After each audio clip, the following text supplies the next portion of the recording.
bir adamın həqiqətən dili başına bəladır.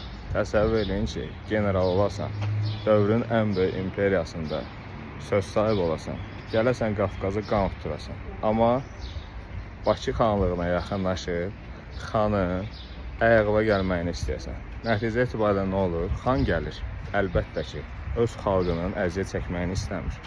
Təslim olmaq üçün qalanın açarlarını verir.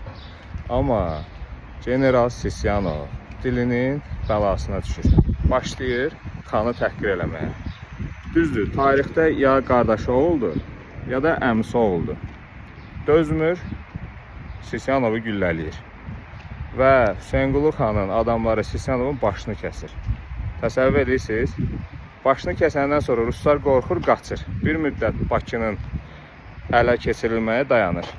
Hətta təhqir olunsun deyə Sisyanov qala yollarından birində Sisyanovu bastırırlar ki, xalq onun üzərindən keçsin. Deməli, belə başa düşmək lazımdır ki, tarixdə də elə günü bu gündə insan ağzından çıxan sözə yə çıxmalıdır. Yəni, ehtiyatlı olmalıdır.